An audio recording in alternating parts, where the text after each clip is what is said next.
اکثر ہمارے ساتھ ہوتا کیا ہے کہ بچی کی رشتہ ہوتی ہے اور ہونے کے بعد جیسے ہی بچیاں سسرال کو جاتی ہے وہاں پر ساس کے ساتھ یا پھر ننند کے ساتھ یا دیور کے ساتھ یا تو پھر پتی کے ساتھ شوہر کے ساتھ کچھ نہ کچھ آن بان تان ہوتے رہتی ہے، اور جس وجہ سے گھر کا ماحول جو ہے خراب ہو جاتا ہے۔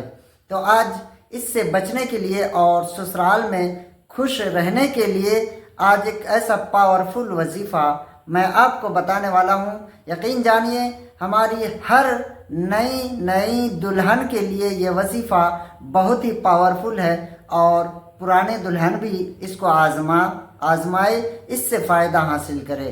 چلیے وظیفہ کیا ہے جانتے ہیں۔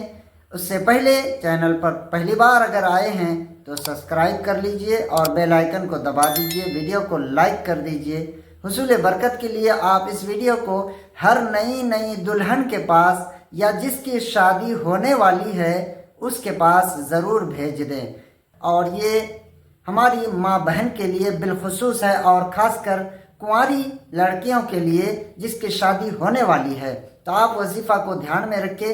سب سے پہلے آپ کو کرنا کیا ہے، جیسے ہی آپ کا رشتہ طے ہوتا ہے، کسی کے ساتھ رشتہ دار آتے ہیں رشتہ لے کر کے، اور رشتہ طے ہو جاتی ہے، اور رشتہ طے ہونے کے بعد جب بارات آتی ہے تو آپ کو دھیان رکھنا ہے، جب بارات آئے اور باراتیوں کے ساتھ سارا رسم ختم ہو جائے، اور جب دلہن کو سجا کر دلہن کو ودا کرنے کے لیے گاڑی پر بیٹھا دیا جائے، تو اس وقت دلہن کو یہ دھیان رکھنا ہے کہ جیسے ہی آپ گاڑی پر بیٹھیں گے تو اس کے بعد آپ کو یہ وظیفہ شروع کرنا ہے۔ وظیفہ کیا ہے؟ یا غفورو یا غفورو یا غفورو۔ اس وظیفے کو آپ پڑھتے رہیں پورے راستے میں اس وظیفے کو پڑھتے رہیں۔ اگر آپ چاہتی ہیں کہ سسرال میں خوش رہیں، سب کے ساتھ محبت سے رہیں، تو اس وظیفے کو پڑھتے رہیں، اور سسرال پہنچیں اس کے بعد آپ کو جیسے ہی آپ کے روم میں لے جا کر رکھیں گے، یا جو بھی رسم و رواج کرنے کا ہے وہ رسم و رواج وہاں پر پورا کریں گے، اس کے بعد آپ کو اس وقت تک یہ وظیفہ پڑھتے رہنا ہے جب تک کہ دلہا آپ سے ملنے نہ آ جائے۔ جب دلہا آپ سے ملنے کے لیے آپ کے پاس آئیں تب تک آپ یہ وظیفہ پڑھتے رہیں۔ انشاءاللہ تبارک و تعالی یقین جانیے کہ زندگی بھر آپ کے گھر میں نہ ساس سے، نہ شوہر سے، نہ دیور سے، کسی سے بھی آن بان تان، لڑائی جھگڑا یا ناراضگی نہیں ہوگی انشاءاللہ تبارک و تعالی۔ چھوٹی موٹی ناراضگی ہوگی لیکن کوئی ایسی بڑی ناراضگی نہیں آئے گی جس سے کہ گھر ٹوٹ جائے، گھر برباد ہو جائے۔